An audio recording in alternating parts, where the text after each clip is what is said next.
Domino Thinking presents Natural Born Speakers with your host, Allison Donaghy. If you were born to talk and want to know how to build your career around it, then Natural Born Speakers is the show for you. Now grab your seat because this is the place to be. Now here is your host, Allison. Hello, radio listeners. How are you this fabulous Thursday? I am doing super great. I just got back from the Archangel Summit in Toronto, and anybody who is willing to spend some time, fly to Toronto, do whatever it is you need to do, I highly recommend going to this event. It was an incredible experience. We had Seth Godin was talking, Gary Vee was there, Robin Sharma. There was, I don't know, maybe like 10 speakers, and they were all just so very brilliant and inspiring. And it is such a great project. Archangel.com. Go and check them out. Totally think you should support them if you are so inclined to make a difference in the world. They are a really, really great place to start. I am going to just get you to think about one thing before I introduce my guest, Natalie Kling here. I am going to be starting something about thinking the opposite. So if you What I want to challenge you to do is to take one thing that you're thinking about today and just think the exact opposite and spend some time thinking about that opposite point of view. Because, you know, sometimes we get really attached emotionally to our ideas and we just think they're right because they're ours. And I am going to challenge you to think that maybe they are not right because they're yours. Because we do become blind to seeing the other side. So today, what I'd like you to do is think about something that you just take for granted in your life as something that is who you are and what you do, and then think the opposite about it. Even if it's something like fighting with your boyfriend or your girlfriend, what about if you took that second and thought about the exact opposite? What about if you thought about something that you loved about them in that moment? And then you can choose to either stay focused on what you love about them, or you can choose to stay mad at them. And sometimes staying mad is the right choice. Sometimes our partners are dicks. It happens. But if you take that time to breathe and consider the opposite, how would your life be different?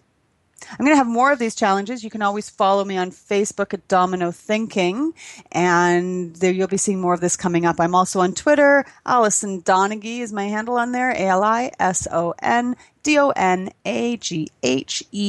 All right, so now for the fun part, we have Natalie Kling here today. She is a detox nutritionist. We could all use a little bit of that. And she is also a speaker, and her energy is contagious. I love talking to her. And here we go. Natalie, how are you? Allison, I'm so good. You're firing me up. Oh, you know, last time we talked, it was such a great treat to talk to you. I love the stuff we talk about. And when you came up on my calendar as being my guest today, I was like, ooh, yay, it's Natalie. Oh, good. I felt the same way. Yeah, it's easy. It's so much fun. Super. Well, here we go. What I would like you to do is, how do you become a detox nutritionist? Because, like, seriously, when I was a kid, all I wanted to do was eat candy. In fact, as an adult, that's kind of all I want to do. And I've now sort of eliminated all sugar from my diet, which is a really interesting experience. But I am sure when you came out of the womb, you weren't like, oh, you know what? I want people to think about what they put in their body and to detox a little. So can you just tell us, where did that come from and how did you get from there to here? Yes. Okay, well, two things. First of all, I think I always, even as a kid, kind of struggled with a little bit of anxiety and depression. And I would notice that when I ate more fruits and vegetables, I felt better. And when I ate more breads and burgers and milkshakes, I felt worse. So that was kind of an early connection that I made that I didn't know anything about, but just kind of went, that's interesting, And then when my son was born, he was, I put him on the changing table in the first week of his life, and I just had this sinking feeling that something wasn't right with him. And even though the doctors and nurses, nobody said anything, there was something about his facial features and just something about his coloring. And I just knew that I had to do everything I could for this child. And so funny, I mean, come to find out, we just found out 9 years later that he has a very rare genetic syndrome, and it affects the brain, and it's a neurological issue, and it affects learning and growth and development and all that kind of stuff. So, and social stuff. So anyways, at that time though, I was so kind of knocked off my feet by that feeling that I felt like, well, I have got to do everything I can to protect this child. And the only thing I knew I had power over was what went into his mouth. Mm-hmm. So I started researching what is the best human food? What are the healing foods? What's going to protect someone's immunity? And I was shocked by how contrasting the information was. I mean, you had nutritionists and dietitians and experts and doctors and authors saying completely opposite things with scientific evidence to back it all up. So I'm like, how is anyone supposed to find out the truth here? Okay, I want to just back up a second because I think scientific evidence is such bullshit because it is so subjective. You can get any results you want. Now, I'm not saying all of it is. I should qualify that. But some of it, and it was such a dangerous thing, like you say, to just accept that as like, oh, it's science. Well, yeah, but human beings are the ones doing the science. And as human beings, we are flawed. So, okay, carry on. And no, you're right on, because and it also takes a lot of money and a lot of time and people and research and labor to do the scientific studies. So who's paying for that? I mean, you can't, any Joe Schmo with a hypothesis can't just figure out the conclusion. You have to, it has to be companies and corporations that have the money to pay for that science. Yeah. So it's oftentimes, you know, and they have a vested interest. There's agendas for sure. There's agendas. So, and not only that, but like, you know, it's so funny. I mean, well, let's just look at, so after that, I started studying indigenous cultures because I thought, well, if we can't, and this country, America, first of all, we had more technology and more wealth than almost any other country in the world. And we were fatter, sicker, and more depressed than any other country. And so what the heck was going on there? And so I said, well, let's look at indigenous cultures and are there places in the world where people are thriving? And in fact, there are. Right now, you know, we know them as the blue zones. So zones around the world where you have tribal parties that have lived there for maybe 500 years or more, indigenous people that are not necessarily tribes as we think of them, but like, you know, people in Greece, people in Italy, people in Japan, people all over the world who are living into their hundreds without a lot of Western technology or medicine and are thriving. And so what are those pieces? And what's interesting is you can look at, you know, Eskimo cultures, and they're eating 90% protein, right? Because they're eating animal fat and protein. But you can look at the idea of that. Right? But then you look at the Amazonian Indians, and they're eating 90% carbs, all plants, all vegetables. So, and they're some of the strongest, tallest, biggest people we have on the planet, and also living into their hundreds and thriving. And so if you look purely at science and you depend on science to prove, you could look at those two people and you could scientifically lay out their food intake and still not have the answers to what's really making them healthy. Because when they started looking at all the different cultures that were thriving in that way, you see there's a lot of similarities. And some of it has to do with the fact that, yes, they are eating clean foods from the earth for sure, right? That's number one. But also they're having clean air, clean water, very specific family traditions and community, spiritual communities, shared values, ritual around eating and food. So there's a lot of things that go into a lifestyle of thriving on this planet. Right. So I think when I found that, I thought, wow, you know, it's actually pretty simple. I mean, it's not like, actually what's happened is that we've just kind of forgot how to eat. So Michael Pollan says we are the only species on earth that has to ask professionals what to eat. Right? It's like, so true. We totally forgot. We totally forgot. And then we've been confused. I mean, in the beginning, we were hunters and gatherers, and so we ate plants. We were designed to eat plants with the occasional kill, right? That's how it worked. And then we got into farming and agriculture, and so we thought, and we didn't have access to the seasonal varieties, and so we thought, oh, well, there's milk coming out of that cow or sheep or goat that we could have, and so we started drinking milk. Well, no species drinks milk from another species, and no species drinks milk past 2 years of age. Right. So we're just weird, right? But that's become like a cultural, we are weird, right? We've forgotten. We just have forgotten. Now, do you think that has to do with accessibility? Because if you put a cup of milk down in front of a cat, it'll drink it. Right? Well, yeah. I so think when we interfere with what comes naturally, so is it just because we've become so far removed from our natural food source that we've just gotten stupid? It's like reading a map. Nobody can read a map anymore because you just pull out your iPhone and it tells you where to go.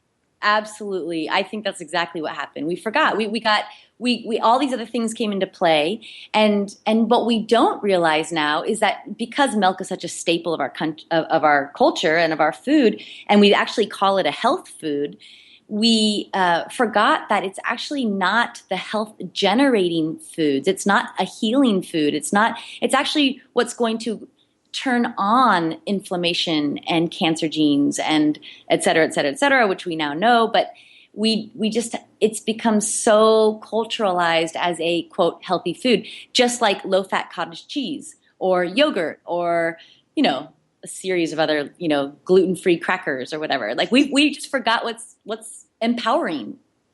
Oh, and I totally want to get into that whole gluten-free conversation with you later. Oh, yeah. But, yeah, I'll put it down as if we get around to it. Yeah, exactly. Yes. We do forget. Now, so do you think that you had said that we're fatter and sicker and more depressed? Do you think that is because we are so entitled that we allow ourselves to become depressed, or do you think or is it a combination of that and food, or is it just food? Like is this a chicken and egg scenario? I think it's actually that we have come so far away from our natural environment and the natural principles that are meant to keep humans thriving. So that includes being, like just for example, when you walk barefoot on the ground, there is a communication between the earth and the body. So the natural earth is covered with tons of electrons. Electrons are actually what connect to our little tiny atoms in the body and heal a free radical. What's a free radical? A free radical is a cell in our body or an atom that's missing an electron. And that free radical goes around the body stealing electrons and causing damage as it goes through the body. So free radicals cause rapid aging, chronic disease, inflammation, they're a catalyst for degeneration. So when we stand barefoot on the ground, we are flooded with electrons. That's not an accident. That's what we were designed to do. But who's walking barefoot on the soil anymore, or the beach, or there's too much asphalt. Yeah, right. Exactly. We don't do it enough. So or needles or condoms or right. Exactly. Depending on which beach you go to. Yeah. Right. That's true. That's true. Yeah, I think it's a combination of those things. It's definitely diet. We don't have community like we used to. We all live in isolated little nuclear families that are more dysfunctional than functional. I think we are missing our spiritual values. All we had really were religions, that puritanical religions that most of us have now departed from, but we don't know where to go, right? We're trying every new age thing to try to find some connection. So I think it's a combination of all those things that makes us fatter, sicker, and more depressed. And then on top of that, we're more medicated. So that medicine is really, in the long run, getting in between us and our ability to thrive. Mm-hmm. Yeah, I was just talking to a holistic practitioner that I've started working with, and she talked a lot about that, about how our medical system is critical because we need that emergency access to when things get so far along. But what's so seriously missing is what happens before the emergency occurs. Yeah, amen. And that's where you're talking about, right? It's that taking care of all of this stuff so that emergencies don't happen or don't happen as frequently.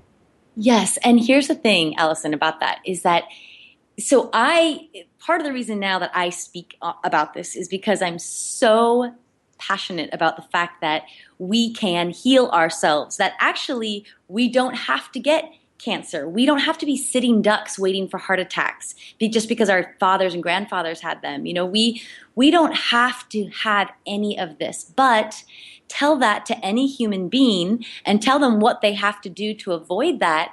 And therein lies your problem, because who wants to take the preventative approach? Nobody. Nobody wants to be like, yeah, I know I don't want a heart disease, but I'll just eat salads. Well, that's not happening. It's not unless somebody has had a diagnosis or a health scare, or they start to experience their own body degenerating and deteriorating, they really don't have the motivation to prevent these things, even though they're all preventable. Mm-hmm. Why is that just because we think we're immortal and it's not going to happen to us? It always happens to somebody else. Or do you think it's like, and where does that come from? Is that just part of our DNA and that's what we have to do to survive? We have to, as a species, believe that we're invincible? Or do you think this is something that happens, that we're taught along the way, that it's just not going to happen to us? Because that's got to be linked, right?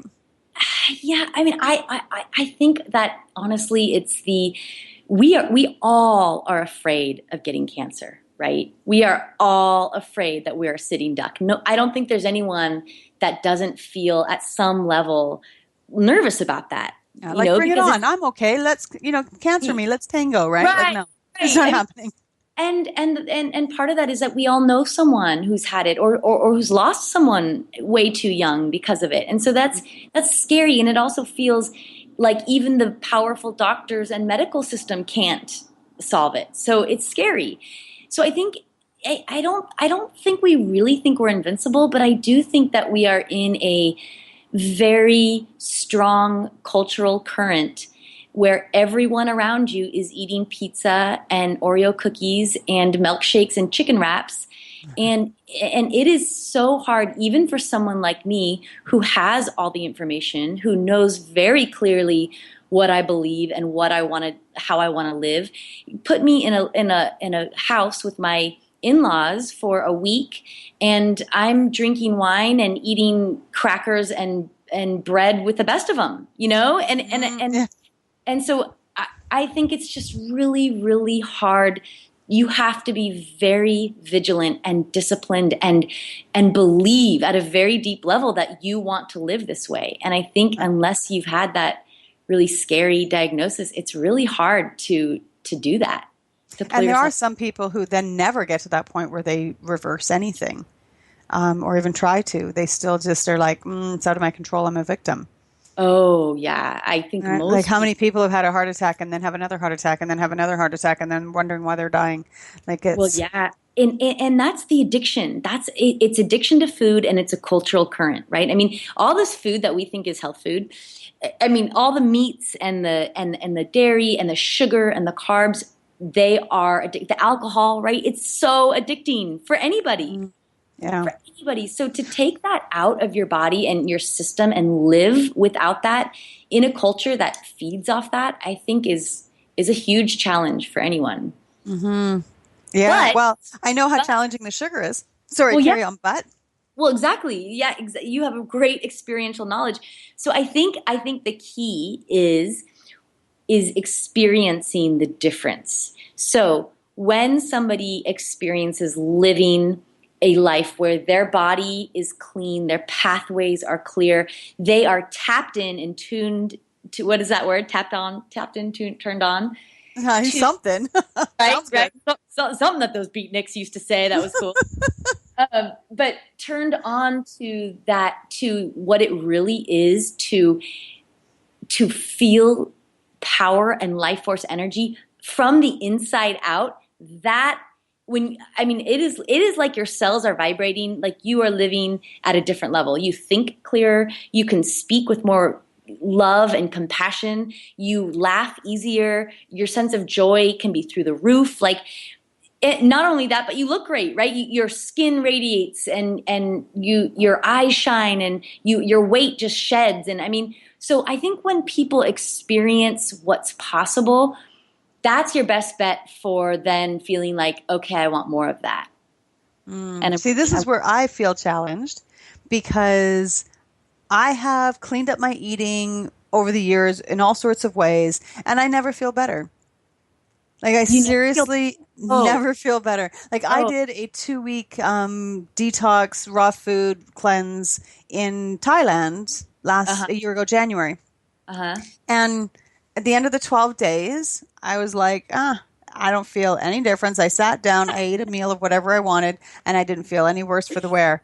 And okay, so this is good. Allison, this is perfect. Okay, so did it include colonics or any kind of colon cleansing? Well, at first it did, but then see, what had happened is that they gave me these powders, like a psyllium husk or whatever it was, and then this other thing, the bentonite clay. Yes. And so then I was supposed to take those. Well, it got to the point where I was just throwing them up. Like, I could not tolerate them. Like, I couldn't swallow them. So then they said, well, you have your choice. You could just do like a green smoothie every day, or you can just stay on the water. So I stayed on the water, in which time they actually eliminated the kalimas, because there was no point in it, because it was just water. There was nothing to actually cleanse. And so basically after the 5th day, it became just a water fast for like 7 days. And just a water fast? Mm-hmm. Okay. So, but I've also done like the juicing, where it's just like straight juicing for like a week, and I'm like, yeah, I don't feel any better. Just bring on a chocolate bar. Yeah. Okay. So here's what I would say is most likely happening. There is a hard to believe and imagine amount of shit. Can I say that? You can say whatever you want, honey. I think I've said it a couple times already. Okay, good. In our cells and tissues. And so I don't agree with the fact that they had you stop the colonics. First of all, were they colonics, or what were they actually? Yeah, that's what they were. Okay. And was there somebody administering it? They were self-administered. Okay, so was it more like an enema or a colonic? Do you know the difference? No. Okay. So the colonic is where you have a kind of a constant flow of water that comes from usually that's what something. It was. Okay, versus the enema, which is like as much as an enema bag can hold. Yeah. No, it was the other one. Colonic. Okay. So here's the thing. So what your body needed so much, I mean, the fact that you couldn't even swallow the psyllium husk and the clay was that your body is so stuffed with stuff that it needs to come out. So there's 3 parts to a human being regaining their ability to thrive. One is diet.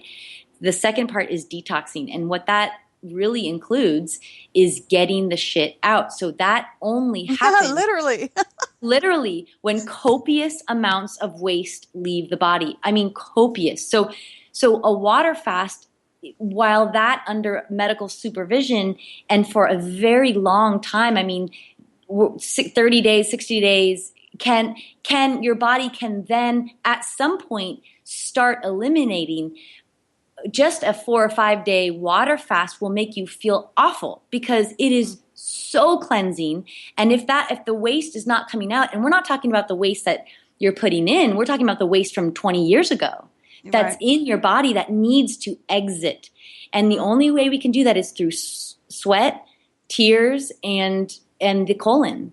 And so getting rid of that is the key to freeing up space. And when you free up that space, see, for you, there was no flow. You were doing all this stuff that you're supposed to do. You were taking in the food intake, the juice and the cleansing food, live food stuff. But there was no flow. There was nowhere for anything to go. There was no ability to open up the pathways, which is what should happen in a detox. But you can't do that unless copious amounts of waste are exiting. Yeah, well, and it was just clear. Yeah. By the time I was just on straight water, it was just straight clear. And so they're like, well, nothing is really moving. So But, Yeah. in all fairness, it probably wasn't a very qualified place to go. They're Yeah. track, but it's not enough. I mean, you needed colonics because what's happened is the waste has gotten so baked into all of our cells. I mean, you think about all this stuff, this sticky stuff that we eat, right? Sticky stuff like breads and tortillas and carbs and milkshakes and whatever. And all that sugar and all the stuff and the toxins and the alcohols. And so all that stuff sits in our bodies at 97 degrees for however long, and it gets caked in there. So it takes a tremendous amount of rehydrating that waste and stimulating the colon to release it to really clean out the body and start to feel different. You had such an interesting experience, and that's like, it's so rare, Allison, but it's so I want you to come over right now, and I want to do it properly for you for 7 days, and then have another interview and see where you're at. Well, yeah, it would be good because I went all the way to Thailand for this thing. I ended up going and doing another 4 weeks of traveling while I was there, and I'm so glad I started with that horrible experience and I didn't end with it.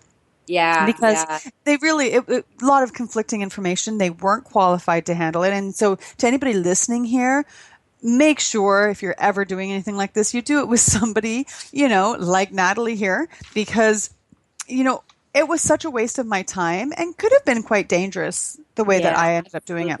And then, of course, on my 12th day, I could not stand being there anymore. I thought I was supposed to go home, but I had one more day. So I thought, well, I'm just going to go somewhere and do something. So I went ziplining. Oh my gosh, Allison. You're like, I need a high. I need a high right now. And the guy is like, you don't look like you're doing very well. Is walking not your thing? Because we had to walk up this freaking mountain. Oh my God. And I haven't had anything but water for 12 days. And he's like, oh my God. And then he got really nice and protective of me, right? Making sure I was okay. But his first initial was like, baby, you should not be walking. Who are you and why are you here? And so what was happening is you were auto-intoxicated. So what happens is when we don't get the waste out, but we're drumming it up, all those good, clean juices and water. I mean, all it's very alkalinizing, and it's pulling waste out of your tissues, but then there's nowhere for it to go.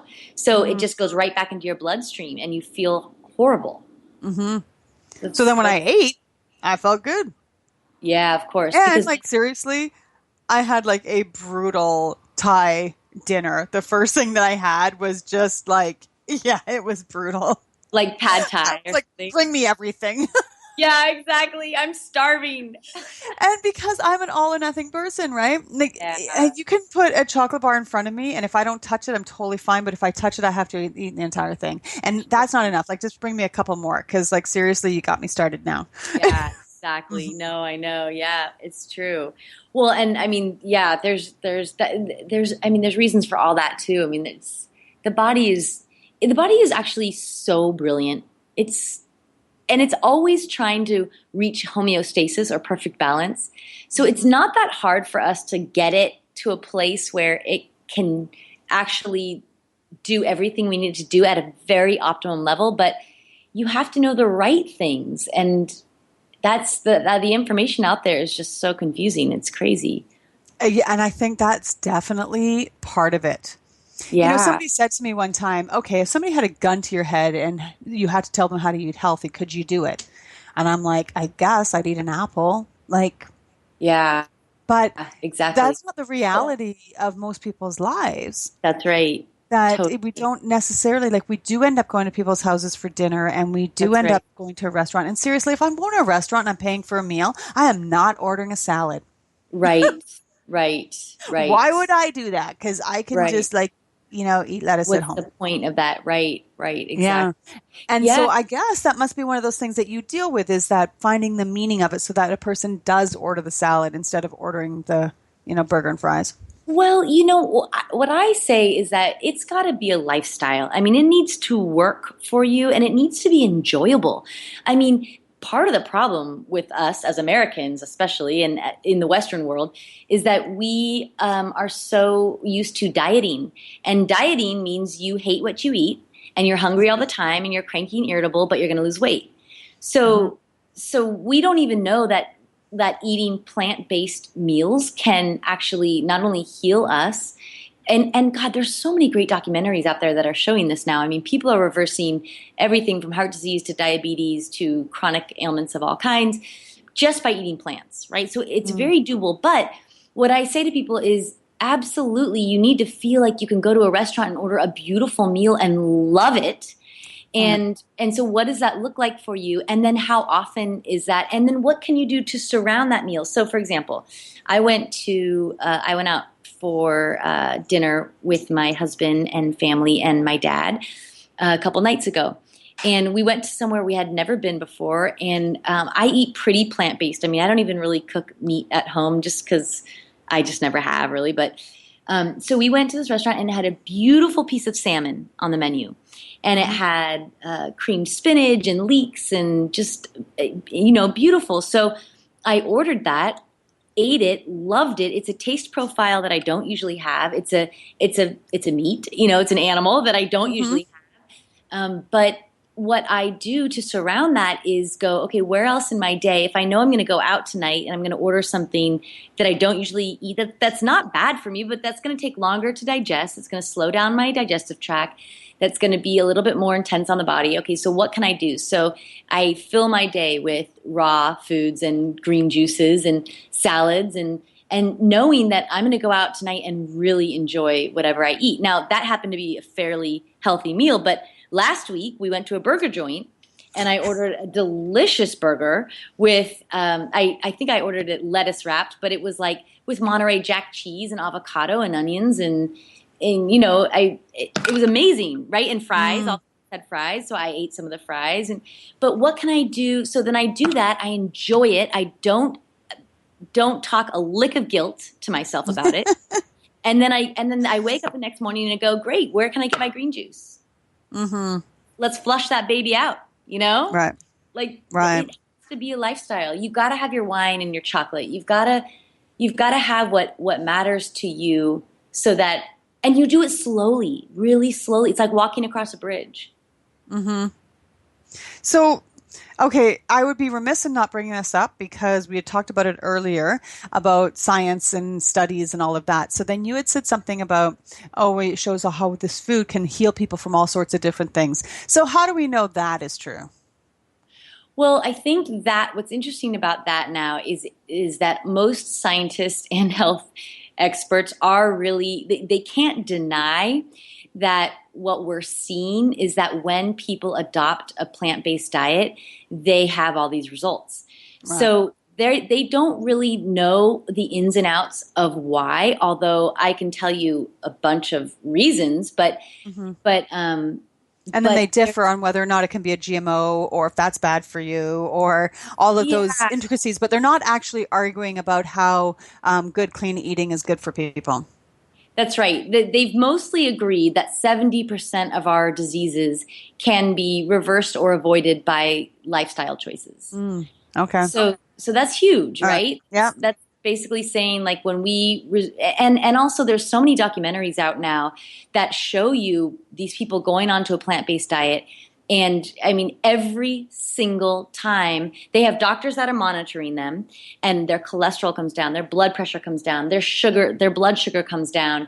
They are sleeping better for the first time in years. Their minds are clear. And I mean, it's just every single time. It's not even a question of whether it works or not. They did a one specifically on diabetes.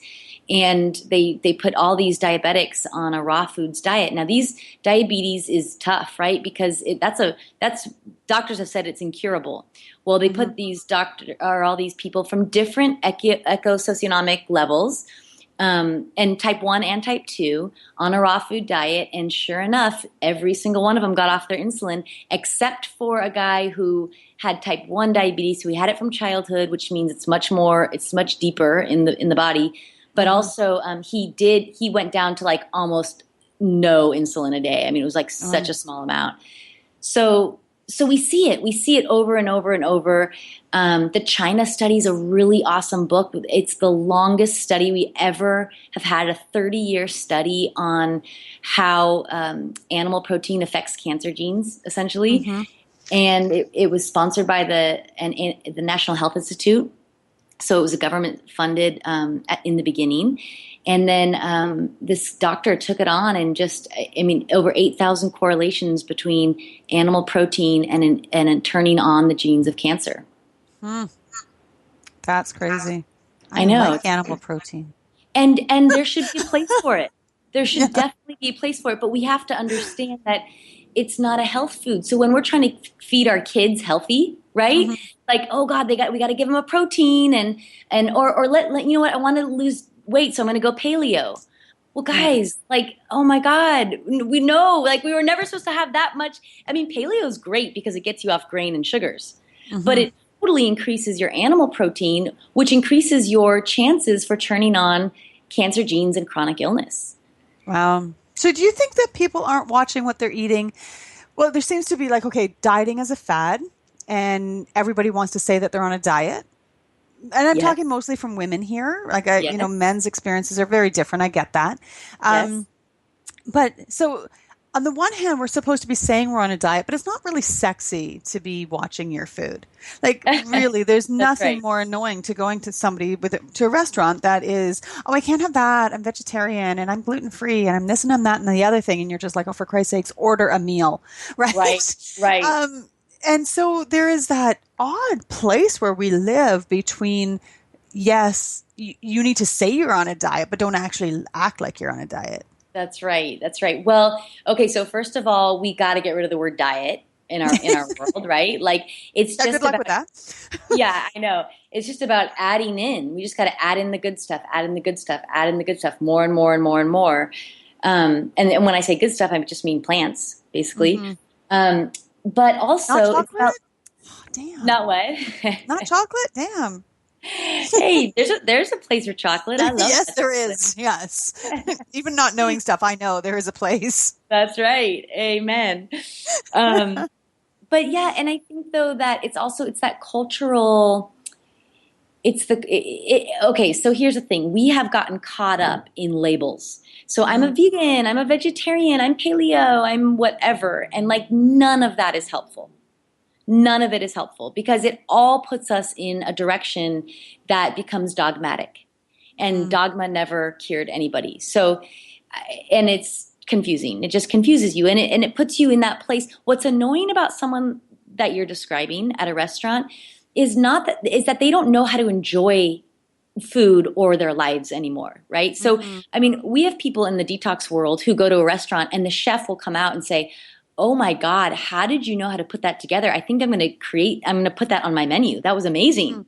So it's about look at your menu, look at all the sides, look at what they, do they have pasta on the menu and do they have some beautiful fresh roasted veggies that you can order a side of marinara and some goat cheese from their goat cheese salad on the side and then sprinkle it all together and mix it all together and you have this warm, gooey, amazing meal with a beautiful salad to start and, get a gorgeous piece of fish and, surround it with veggies. I mean, there's so many ways to. So do you think the problem then is because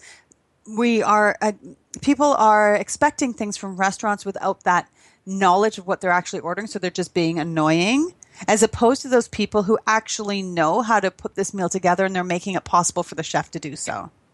Yeah. And I think people glorify labels and what they're doing, like what they're doing is so awesome, like, I don't know. Or so victim, like, oh, I can't have any of that because I'm this. And you're like, oh my God, either accept that you're like that or don't be like that. But exactly. Don't resent the fact that you're like it. It's still a choice. You can have gluten and be sick. That's totally fine. You can do that. Or, Totally. That's what and that's, as you're describing that person, what we reject about that is the victimization and the glorification of what they're doing and how hard it is. And their attitude towards it. So that's not someone who's thriving. No, that's a Puritan mentality. Yeah, exactly. And that's what's annoying about it, right? And then what's so funny about that is we are all connected, right? So when someone across the table from us is doing that, doesn't it make you want to order like double what you were going to order? Like you just want to be like, oh, well, watch and this. Enjoy it, even if it's crap. Like, Yeah. oh my God, this is the best thing ever. And you're like, I'm probably going to hurl when I get home, but this is the best thing. Yeah. It does. Right? It creates, it disconnects us as people. Yes, yes. Yeah. So then, okay, I have over the course of my life tried different weight loss techniques, and people are like, okay, so you have to do the Atkins, which I hated. Didn't last for long because a lot of it had artificial sweeteners in it. Which, how can you be trying to get healthy and then have all these artificial sweeteners as suggestions of ways of coping? That's how I found out that I was allergic to aspartame and all of those things, which has been brilliant because it eliminates a whole bunch of things from my diet, which is great, easy. Right. But then I did a DNA test, and my DNA test said that I am totally cool with carbs. I have no mutation, and I should never have a meal without carbs. And the woman that I spoke to who explained my DNA to me, she had said, there are other people who have like 100% mutation in carbs, and they have to be very careful which ones they take in. So how do we get away from this one size fits all? Like everybody should do a green cleanse, or because we're not all built the same? Yeah, I mean, I don't know how much I buy into that. I think that, I mean, that's kind of what the paleo thing is based on too. It's like, well, if you go back to your ancestors, this is what you need in order. It's still looking for an answer that's pretty basic. I mean, there's nobody, like when they say you're good with carbs, do they mean white bread or do they mean vegetable carbs? They mean healthy carbs. Yeah, but they say that there produce. are people that are not. They don't process healthy carbs well at all, and their body rejects it. So it was like a cheek sample that I did, and they also what was some of the other ones? I tend to have a mutation. I think it's in bitter. So I could probably like darker chocolate than other people, which makes sense because I've sometimes, I'll do that and people will be like, how do you eat that shit? And I'm like, oh my God, it's the best. Right. And so I would have a tendency to overeat that stuff, which creates a imbalance in certain areas. So it was interesting. And maybe this is all just about getting perspective, but at what point do we actually consider those things as relevant? Well, here's the thing about DNA that we are learning now. I mean, genetics is so new, right? And so we're learning so much every day. And DNA is malleable. We change it in the course of our lifetime, and we change it often. It's not something that, we can, if something mutates in our lifetime, we can mutate it back. It's not in cement. Our DNA carries a lot of information from our past, but it's also, it's like environmental genetics is a huge science now. And what it's showing is that our genes change according to our environments. And that can be emotional environments, and it can also be physical environments. So I just wouldn't put a lot of stock in that, because I don't know that those mutations that they're talking about have happened in this lifetime or not. If they've happened in this lifetime, we can change it back. We know that. And I think to your question though, like, is there a one size fits all in this compromised world? And I mean environment, like, we're surrounded by toxins. We put toxins on our face, in our lotions, and we eat it all the time. I mean, we breathe it in. So we don't want to live in fear around that. It's just, we're just in a compromised world, and we're in a compromised system. And so the way that we know works for everybody is to put more plants in your diet. If you put more plants in your diet, you get healthier. If you put less plants in your diet, you don't get healthier. So I think that is actually it's not a it's kind of simple truth. It's a natural law. That works for everyone, because what you're doing, the thing about plants is that is where all the healing chemicals, the phytochemicals that we call those plant nutrients, right? That's where the cancer fighting stuff is. It's not in meat and dairy. It's not in breads and grains. It's in plants, living fruits and vegetables. And so not that any of us should be raw, and not that any of us should, now that would be a one size fits all where you should be raw, Allison. No, definitely not. How we tweak that to work for you is where we customize it for somebody. Right? But if you got And so cancer that's tomorrow, what you do. So maybe all of this other stuff, they're just distractions and excuses for us doing what actually just needs to be done and introducing more plants. I think so. I think for sure. Right. And you know what? Do we want distractions? Absolutely. Because you know what the hardest thing ever is to go, fuck, I got to eat more vegetables. Like nobody wants to do that. I mean, that I you have don't to want be that responsible for this. Yeah, that's an answer that you don't want. You will move towards should you find out that it actually feels good and serves you, but it's not the first thing anyone wants to hear. It's not the magic pill. Right, because it's not fun. No. Like, Well, cheesecake is fun. Carrot yeah, maybe not so much. This is true. This is true.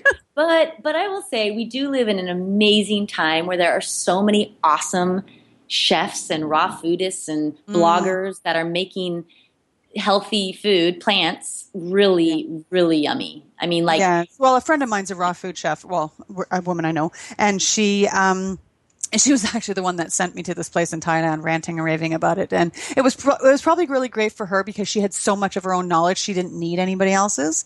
Oh yeah. But that's her life. Like she is keeping her daughter alive because of her food knowledge.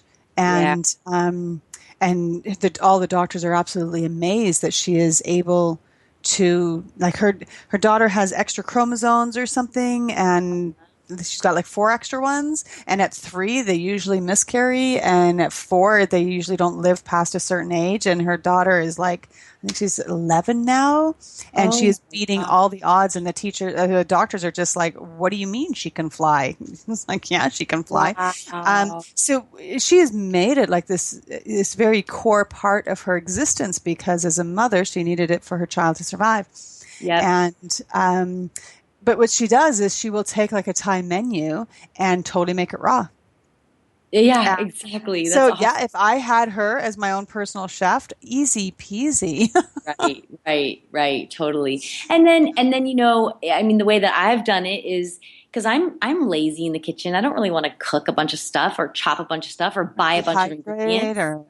Yeah. So I mean, I've just made it so simple where I know exactly what salad I like. I know how to make my favorite green juice. I know carrots and hummus in a pinch is like the best, most fulfilling snack ever for me now. So I just have all that on hand all the time. And then when I want an Oreo cookie, I buy a Newman's Own upgraded Oreo cookie, and I enjoy it so much, right? But 90% or 80% of my life, is surrounded by plants because I feel different and I behave differently and I create differently, and I'm a better person, mom, wife, when I stick to what I know, when my pathways are clear, Mm-hmm. Yeah. It's I get that it makes a big difference. I have not yet been able to figure out how to apply it in my world, so maybe we need to have a conversation about that. Oh my God! Off air. Yes. I want to hook you up with a really good colonic therapist. First of all, that's our first step. But we'll talk. Sounds great. But in the meantime, though, I really want to send people to your website because seriously, like anybody listening has to know that you know what you're talking about. Like I've talked to a lot of people about food over the years, and it's like the umming and the ahhing and not sure, and they just sort of give those set answers that are not really answering the questions. But anybody listening, it's so evident that you know what you're doing. Oh, and I think thank you. Well, because, it's not like I'm throwing easy stuff at you here, and you have very reasonable answers for it. And I think if anybody's ever looking to work with anybody, you're the type of person they need to look for. Somebody who actually has the answers and has made it part of their life. Not just in a, this is what my one textbook said, but in that, like, you are a connoisseur of this knowledge. Well, that's very true. And it's so nice to hear you say that. I think that is what comes through me is like just so many resources, but also something that someone told me a long time ago about myself, which I just treasure that they told me this, which is that they thought one of my best gifts is connecting dots. And I think that's what I do is I look at all this information and all these studies and all these different opinions, and I go, okay, wait a minute, let's distill the truth, because there's got to be something here that, where are things really working, and where, and what are the similarities there, and what are the differences? And even though that sounds really good and scientific and sexy and whatever, how is that possible? Really so my dad used to tell me, Natalie, you ask so many questions, it's like you drill down and you hit a nerve. And I used to be like, oh, that sucks. No, it's fabulous. It sucks for them, but for you. Yeah. Oh, thank you. It is. It's my favorite thing about myself now, because I know it helps me really understand this shit, and not just read something and tell somebody else it, but to like really understand it, And I think that's common when people excuse me. Oh my God, I'm choking. Oh. I wasn't even drinking anything or eating or anything. Oh my God. I have like argumentative spit going down my throat. That's terrible. So often when somebody like you has a gift like that, they're made to suppress it. Ah, yes. And yes, because it's different, it makes people a little bit uncomfortable, and which is 100% totally their issue. But like we do as human beings, we project that other people have to be more like us and us less like them.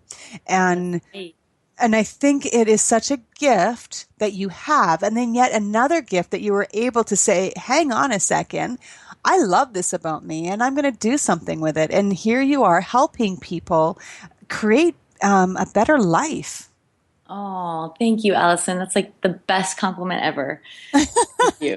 So you just like keep on with that gift, and I love it. I love it. And and that was like this archangel that I started talking about at the beginning of the show that I went to. That was a real theme there, is just figure out what your gift is, and then direct it to those people who are going to be believers and connoisseurs of your gift. Yes, amen. Looks like you're doing. And I want to send people to your website, which is theartofcleanliving.com, correct? Well, you can get there that way. But yes, The Art of Clean Living or NatalieKling.com, just my name. Sounds good. Kling with a K, NatalieKling.com. But yeah, either way, and Facebook and Instagram and Twitter. The Art of Clean Living is my Instagram.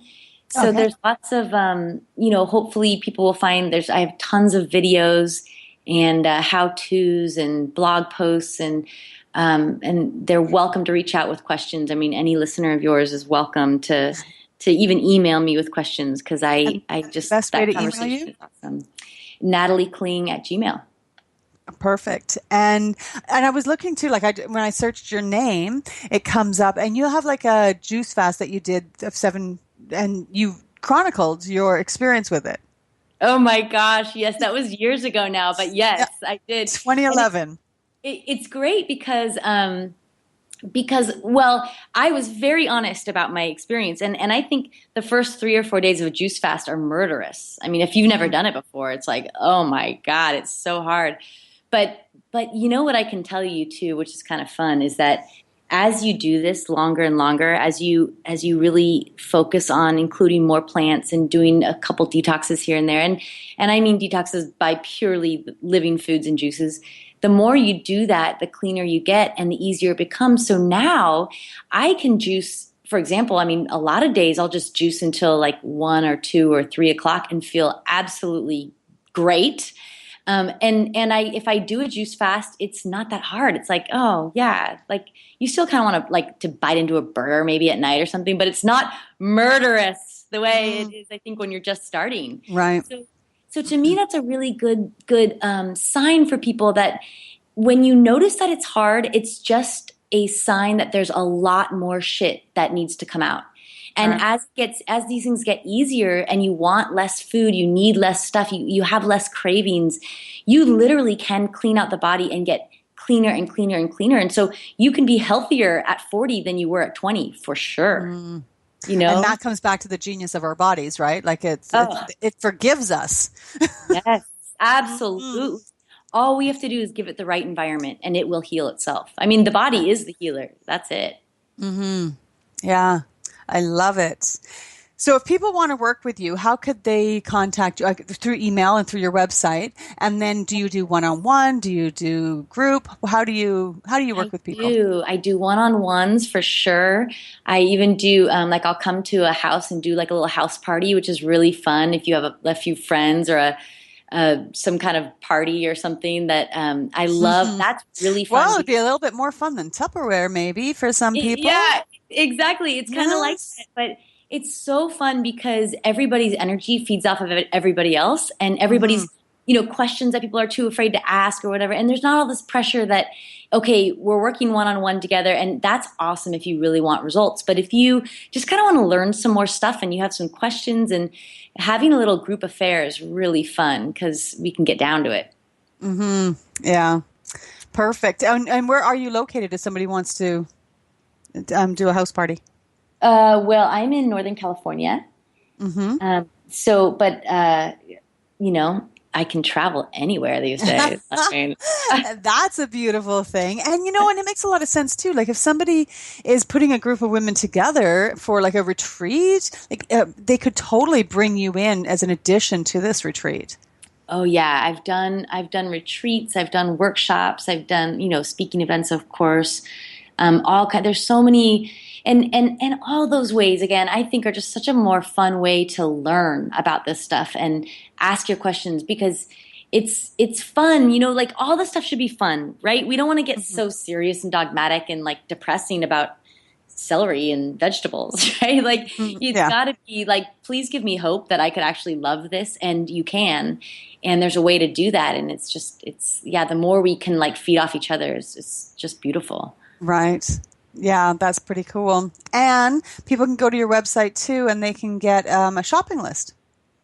Yes, that's right. You can download a free shopping list of all my upgraded products. So upgrade, as you probably have noticed, is a big word for me. I think it's a theme because I don't tell anybody, okay, let's take everything out of your diet and just eat plants, because that would be a diet. First of all, it would be dogmatic. And so what I do is say, okay, what are you used to eating? So if you love pasta, let's upgrade your pasta to a beautiful quinoa pasta brand or a brown rice pasta brand. If you love cookies after dinner, let's get you the most upgraded cookie. Even for your kids' lunches, kids love to have things that other kids are eating. And so, I mean, like my kids love Lunchables. So, I mean, they love the idea of Lunchables. So of course, I would never feed my kids. There's a difference.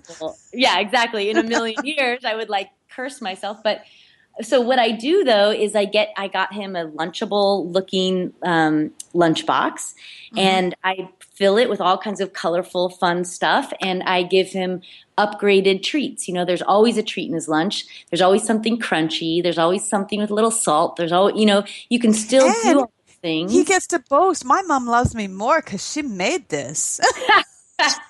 Yes. I don't know about that. Any mom who has a child and gets them off to school is doing it. Yeah, but kids don't understand that, right?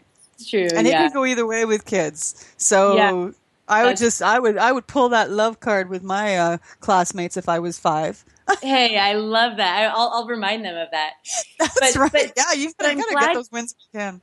I'm glad you brought up that shopping list, because it can be really helpful to know what brands you can buy that will give you those upgraded products. Yeah. So if people want that, that's definitely available. Yeah, and totally recommend it. But seriously, here we are so totally out of time. I could talk to you about this for days. Allison, thank you so much. This is so fun, and I loved it. Oh, good. Now, so you have one last thing that you can tell our listeners? Oh my gosh, the pressure.